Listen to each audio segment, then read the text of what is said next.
All right, it's time to do yet another 53-man roster projection for the Chiefs, considering training camp is over halfway through, and my last projection was over 6 weeks ago. And based on how training camp is looking so far, there's definitely going to be some changes. So let's see who makes the cut this go-around and who does not. But first, how about those? All right, last August, the Chiefs cut their 90-man roster down to 53, and with that roster, they opted for 2 QBs, 3 running backs, no fullbacks, 7 receivers, 3 tight ends, 10 offensive linemen, 5 defensive tackles, 5 defensive ends, 6 linebackers, 5 corners, 4 safeties, and 3 specialists. And with cutdowns happening here by August 27th, I wanted to take a stab at a third updated roster projection before preseason starts with a couple of disclaimers. Some of this will be wrong upon cutdown day, okay? I'm just a fan like you guys, and this is my best guess. Then, preseason could change a couple of these guesses because some guys are going to ball out while some will fall. Anyway, with that being said, for quarterbacks, there's nothing to change here, okay? There's no QB battle. 2 quarterbacks. Mahomes is the starter, with Wentz being a very solid quality backup. He's been absolutely balling out at camp. Mahomes has too, but Wentz has been noticeably great, sharp, and crisp. And Wentz could also maybe be used to run some QB sneaks every once in a while, considering his career success rate is over 80% on that play.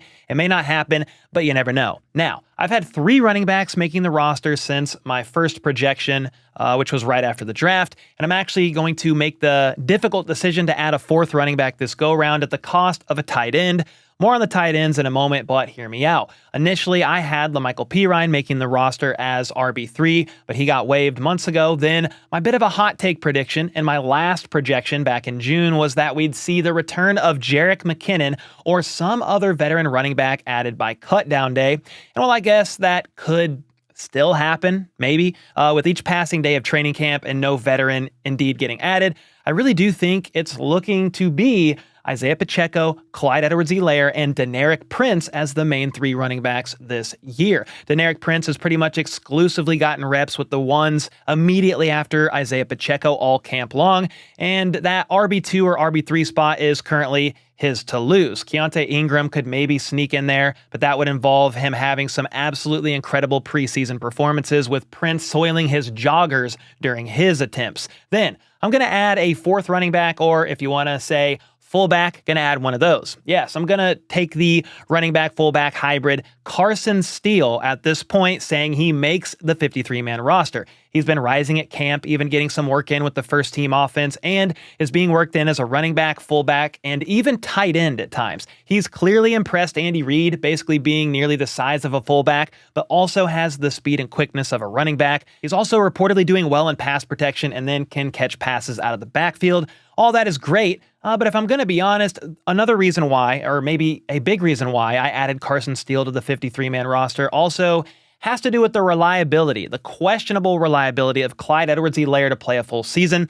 And I mean that with all due respect, considering what he's going through. He's struggled to stay healthy physically throughout his NFL career, yes, but he's also dealing with a condition I think called cyclic vomiting syndrome, where he has bouts of vomiting spells for random amounts of times, and he ends up basically having to go to the hospital and get hydrated while he can't keep down any liquids. Then he's also been dealing with flare-ups of his PTSD, being quite open about his struggles there. So I'm just looking at that and wondering if KC would feel a bit more comfortable with a 4th running back on the roster, especially if Carson Steele can hold up in pass protection, and he will also have to be used heavily on special teams in order to make that spot, but I think he could do it. I also understand that still leaves Rees-Zammit off the 53-man roster. I haven't had him making it yet, but I think he would benefit greatly from a year on the practice squad. First and foremost, he could be a special teams contributor on kick returns, sure, but I had a hard time justifying a guy like Rees-Zammit over Carson Steele for maybe that 4th running back spot, at least at this point in time. Maybe LRZ will completely dominate in preseason, and I'll change my mind, but for now, I have the running back room looking like Pacheco, CEH, Deneric Prince, and Carson Steele. Next up is the tight end room, and I've had 4 players making the roster in both of my previous projections, but this go around, I am going to remove Irv Smith Jr. to make room for Carson Steele for the reasons I just mentioned when looking at the running back room. Of course, KC could potentially roll with 9 offensive linemen instead of 10, but I still have nightmares from Super Bowl 55 and say the more offensive linemen, the merrier. I'll get to the O-line here in a second, but that leaves the tight end room looking like Travis Kelce, Noah Gray, and then Jared Wiley. Irv Smith Jr. is a guy that could very well still make the roster. He's been worked in as an H-back type of role after Noah Gray, so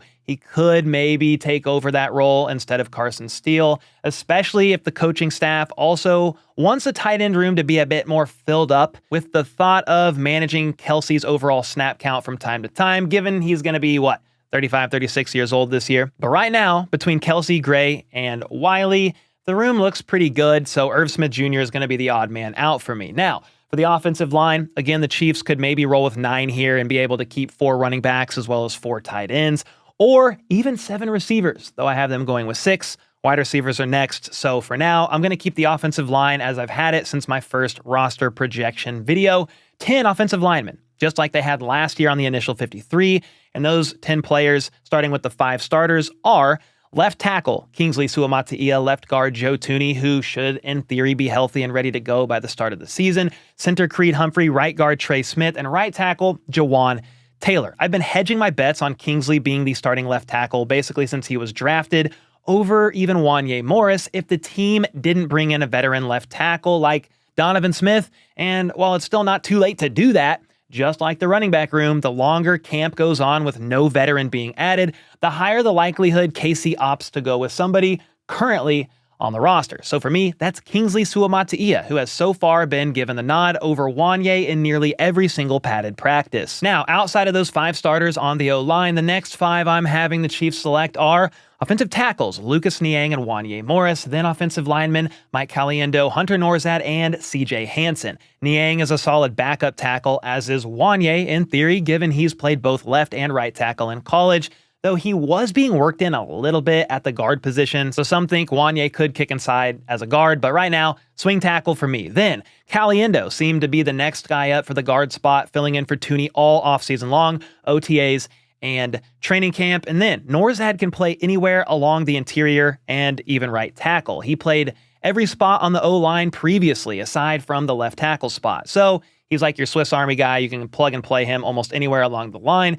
Then the only one I'm not 100% sure on in the offensive line right now is the 7th round pick out of Holy Cross, CJ Hansen. He's a super athletic guy with high potential upside, but he could realistically be safe to clear waivers and end up on the practice squad this year if KC wants to cut him out of his rookie deal and then opt to roll with 9 offensive linemen to start out. Next up is the wide receiver room, and last go around in June, I had the Chiefs rolling with 6 receivers, with those being Hollywood Brown, Xavier Worthy, Justin Watson, Mecole Hardman, Sky Moore, and Kadarius Toney. I left Rice off the roster thinking he'd possibly start the season out suspended. It wasn't an easy decision to get to that decision either, even when leaving Rice out of the equation. But now it's even harder. You've got several receivers who were reportedly having good OTAs, right? But then they're also balling out now at training camp with it halfway over. And when you combine that with the fact that Rice is now most likely not going to start out the season suspended, this list got even more difficult. You've got guys like Montrell Washington making great catch after great catch at camp, though I'm just going to be honest here about Washington. I think he doesn't make the 53-man roster and ends up being a practice squad guy. I mean, I hope they can sneak him onto the practice squad. That would be most ideal. Then you've got Nico Remigio climbing the ranks. Justin Ross is having lots of red zone highlights. Meanwhile, Sky Moore has made some plays, but he's also been struggling at times, and Kadarius Toney is now battling an ankle injury and back tightness currently, missing several camp practices so far. So I'm going to make a couple changes here to the wide receiver room. Rashee Rice should be on the roster on cutdown day and not suspended or on the commissioner's exempt list, though I guess in theory he could wind up on the commissioner's list like Justin Ross did last year before he got suspended. However, I'm going to say he's on the roster with the 4 locks being Hollywood Brown, Rashee Rice, Xavier Worthy, and Justin Watson. That leaves about 5 guys fighting for the last 2 spots: Mecole Hardman, Sky Moore, Kadarius Toney, Nico Remigio, and Justin Ross. Of course, last year the team rolled with 7 receivers, so they could do that again. But for now, I'm going to keep things at 6. And here's my thought process on the last 2 receivers who I'm putting on there. I think those 2 end up being Mecole Hardman and Sky Moore. Even though neither of them are completely safe here, you can move on from either of them for very little financial repercussions, and Mecole Hardman is actually now a vested vet with over 4 years of NFL experience, so there could be some interesting things they do with McColl on cutdown day to eventually bring him back. But I don't want to get too much into the weeds of all these potential scenarios. Just know the last two I have right now being McCole Hardman and Sky Moore. With McColl, he could be the team's starting punt returner and even contribute on kickoffs if needs be. And if that was the only argument McColl had, it would be just as easy to say, hey, throw Nico Remigio on there, have him make the roster over McColl. However, McCole Hardman can also be used in a bunch of different ways on offense, behind the line of scrimmage, and he knows the system enough to fill in for every receiver spot if injuries hit the room. Then, even though many fans around the kingdom want Sky Moore gone, don't believe me, just look at the Chiefs video on Twitter yesterday that featured a Sky Moore interview and look at all the comments. It's kind of wild out there. In spite of that, though, I still think the Chiefs will do their best to keep him on the roster. So far, he's been one of the next guys up to work with the first-team offense at camp when injuries happen. For example, when Justin Watson hurt his foot, guess who was the next man up to work in his place? Sky Moore. He still has 2 years left on his rookie deal as well, with minimal cap hits for both of these years. And despite him not being a fan favorite, I still think the Chiefs are high-ish or have high hopes for the kid and want to give him at least one more season in the system.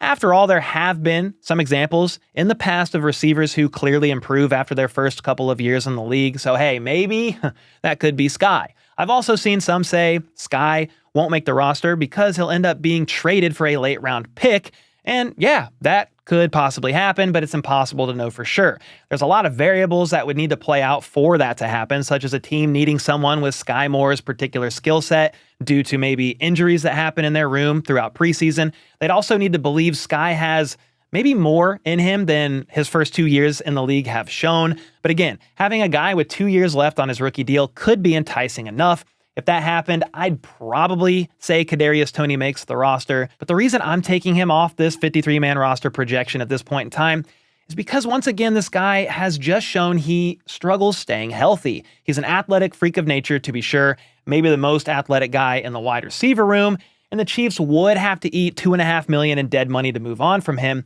But if the guy's availability will once again be in question for up to half the season like it was last year, what good is keeping him on the roster if they believe somebody like Nico Remigio or Justin Ross could contribute more? Anyway, that then does leave Justin Ross and Nico Remigio not making the 53 at this point in time, but hey, these guys could absolutely ball out during preseason and take some of these jobs from players like McColl, Sky, or Toney, and at the end of the day, I don't really care. I just want the Chiefs to roll with the players they think will be the most effective for them this season. They're chasing the three-peat, and whatever it takes to get it done, I'm all in. So that's 25 total on offense, and I'm going to roll with the same exact amount on the defensive side of the ball, 25. So let's talk about this in depth. But before I do, with the NFL preseason officially here, that means the regular season is literally right around the corner. I will definitely be going to a Chiefs home game this year, probably against either the Raiders or the Broncos, because easy dubs. And whichever game I end up going to, I'll definitely be using today's sponsor, SeatGeek, to get my tickets. In fact, I've got a special hookup for you guys from SeatGeek. Everyone can use my code HBTC10 and get 10% off any tickets on there, whether you're a new customer or not. This also applies to other sports games like the Royals, Kansas City Current, concerts, festivals, you name it.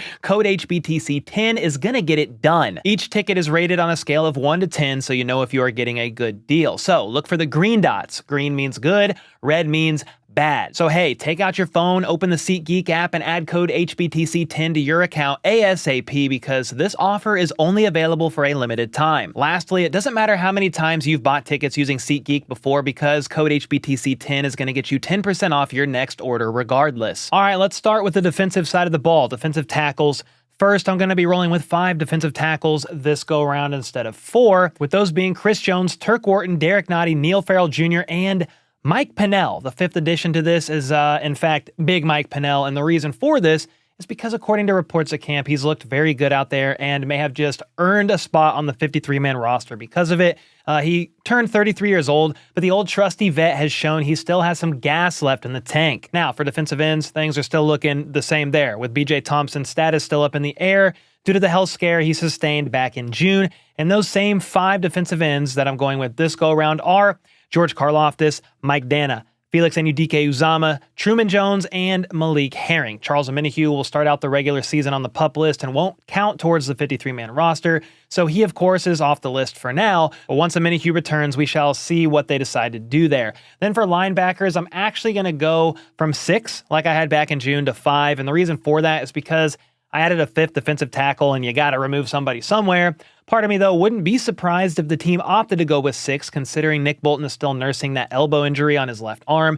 If they think his return is questionable or could be delayed at least to start the season, they could easily keep a 6th, but for now, I'm going to go with Nick Bolton, Drew Tranquill, Leo Chanel, Jack Cochran, and the UDFA Curtis Jacobs. Cam Jones is, for now, the odd man out from this version compared to my 2.0 back in June, with Jacobs reportedly having a pretty good camp thus far. Then Jack Cochran played a ton of special teams last year, and so far at camp has taken all the first-team defensive reps at the Mike linebacker spot with Nick Bolton sidelined, so they definitely seem pretty safe to me. Next up is cornerbacks, with there being no changes here, even though it was difficult to keep it the same. Those 6 cornerbacks are Trent McDuffie, Jalen Watson, Joshua Williams, Nazeeh Johnson, Nick Jones, and Kamal Hadden. And I really struggled here between Kamal Hadden and the rising corner at camp in Kelvin Joseph, who was getting some very solid days stacked, some of it even with the first-team defense until he injured his hamstring. He could be a guy that ends up on the 53, but I had a hard time taking Hadden off due to his rookie contract.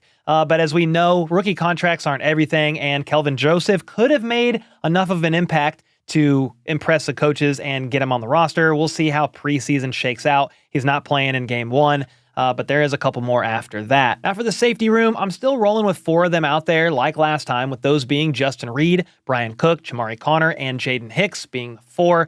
There's also the possibility that Justin Reed starts out the season on the NFI list, and if that's the case, he'd have to miss the first 4 games. Because of that, I would think the Chiefs aren't likely to do this if they believe there's any chance Reed could return before week 4 due to the quad issue he sustained, or showed up with rather, when he got to training camp. And because of that, there could be a roster tweak somewhere on defense in order to make room for 5 safeties, with Deon Bush being the 5th guy, especially if Justin doesn't start out playing. It's tough to know, but Bush was a practice squad guy for most of last season, so maybe they opt to just keep him on the practice squad and elevate him for a couple weeks until Justin Reed is able to dress out. Next up is a pretty easy one. I have the Chiefs rolling with the same 3 specialists, long snapper James Winchester, punter Matt Araiza, and kicker Harrison Butker. Araiza has been looking very solid at training camp, booming punts, and showing nice rapport with Harrison Butker as a placeholder, so I think he won the punter battle between Ryan Rico fair and square when they let him go. I think it was like right after rookie minicamp. And with that, there's my 3rd rendition of the Chiefs 53-man roster projection that includes 2 quarterbacks, Patrick Mahomes and Carson Wentz, 4 running backs, Isaiah Pacheco, CEH, Deneric Prince, and Carson Steele, or maybe 3 running backs and a fullback, 3 tight ends, Travis Kelce, Noah Gray, and Jared Wiley, 6 wide receivers, Hollywood Brown, Rashee Rice, Xavier Worthy, Justin Watson, McCole Hardman, and Sky Moore. Next is still 10 offensive linemen: Kingsley Suamataia, Joe Tooney, Creed Humphrey, Trey Smith, Jawan Taylor, Lucas Niang, Wanye Morris, Mike Caliendo, Hunter Norzad, and CJ Hansen. Then for the 25 players on defense, we have 5 defensive tackles: Chris Jones, Turk Wharton, Derek Nottie, Mike Pennell, and Neil Farrell Jr. 5 defensive ends: George Karlaftis, Mike Dana, FAU, Malik Herring, and Truman Jones, with the Omenihu starting the season on the PUP. 5 linebackers: Nick Bolton, Drew Tranquill, Leo Chanel, Jack Cochran, and Curtis Jacobs. 6 corners: Trent McDuffie, Jalen Watson, Joshua Williams, Nazeeh Johnson, Nick Jones, and Kamal Hadden. 4 safeties: Justin Reed, Brian Cook, Chamari Connor, and Jaden Hicks. And then the 3 specialists in Winchester, Araiza, and Butker. This was not an easy list to make. I struggled with some of the bottom parts of the roster in several different position groups. But with all that being said, let me know your thoughts on this in the comments down below as far as my changes go from the last version, where you agreed and also where you disagreed. And until next time, let's go. Let's freaking go. How about those?